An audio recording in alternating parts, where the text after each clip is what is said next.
السلام علیکم ورحمۃ اللہ وبرکاتہ۔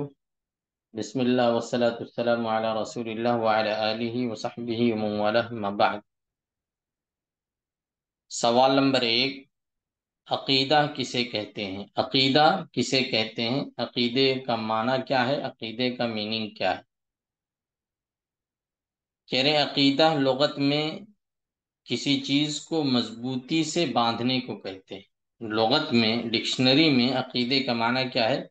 کسی چیز کو مضبوطی سے باندھ لینا، اور اصطلاح میں پختہ یقین کو کہتے ہیں، یعنی مضبوط یقین، پختہ یقین جس کو کہتے ہیں، جس پر دل مکمل طور پر مطمئن ہو۔ دل مکمل طور پر کیا ہو؟ ایگری ہو، مطمئن ہو، راضی ہو، اور اس میں کسی قسم کا کوئی شک اور شبہ نہ ہو، کسی قسم کا کوئی شک و شبہ نہ ہو۔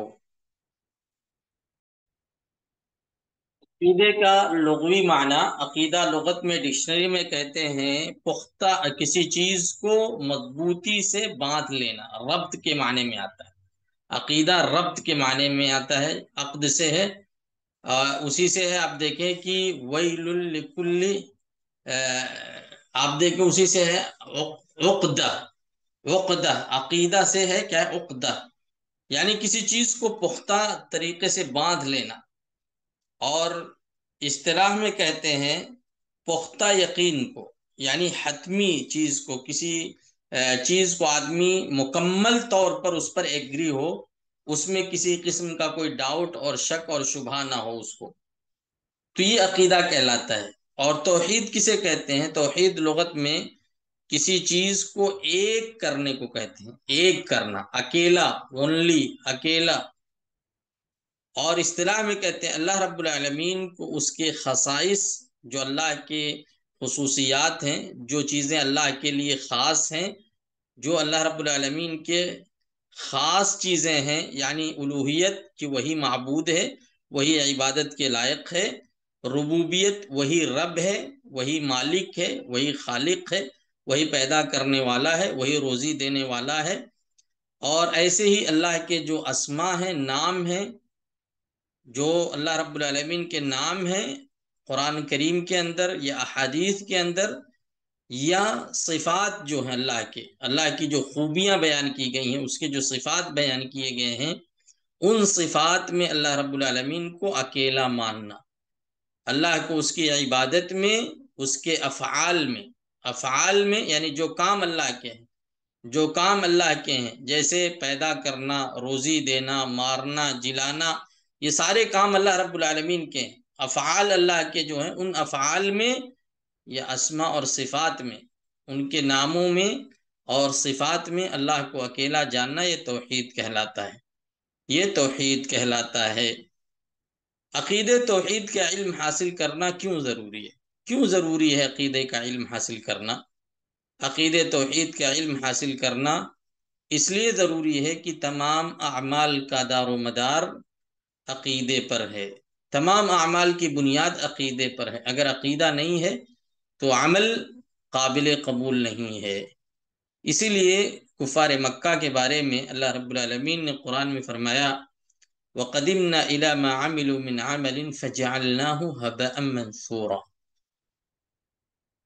کفار مکہ یا کفار قریش بھی نیک کام کرتے تھے، اچھا کام کرتے تھے، جیسے حاجیوں کی خدمت کرنا، حاجیوں کو پانی پلانا، یہ سارے کام وہ کرتے تھے، لیکن ان کا یہ کام اللہ کے یہاں کوئی فائدہ نہیں دے گا، آخرت میں انہیں اس کا کوئی فائدہ نہیں ملنے والا۔ کیوں؟ کیونکہ ان کے یہاں توحید نہیں، ان کے یہاں توحید نہیں، توحید نہیں ہے تو کوئی بھی عمل اللہ رب العالمین کے ہاں قابل قبول نہیں ہے۔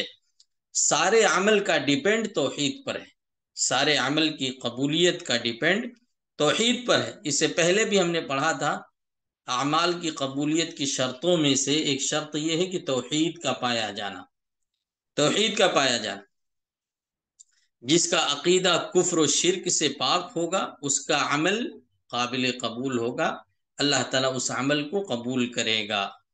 اور جس کے عقیدے میں کفر ہو، شرک ہو، ملاوٹ ہو، تو وہ عقیدہ ایسا عقیدہ رکھنے والا آدمی اگر کوئی عمل کرتا ہے تو اللہ رب العالمین اس کے عمل کو قبول نہیں کرے گا۔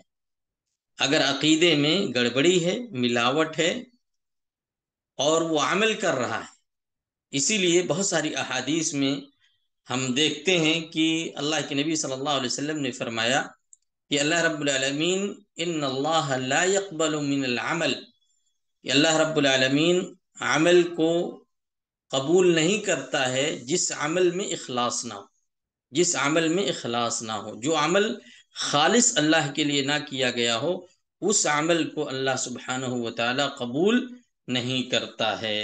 تو عقیدے کا فائدہ کیا ہے؟ عقیدے کا علم حاصل کرنا کیوں ضروری ہے؟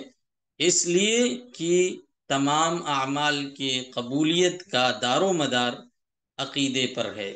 سارا عمل عقیدے پر موقوف ہے، ٹکا ہوا ہے، ٹھہرا ہوا ہے۔ اگر عقیدہ نہیں ہے تو عمل اللہ رب العالمین کے ہاں قبول نہیں ہوگا۔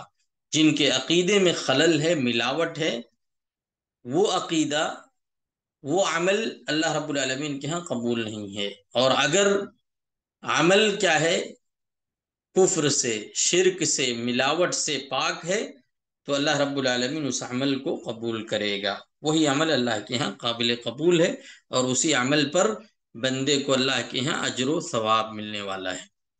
تو یہ 3 سوالات ہم نے پڑھے۔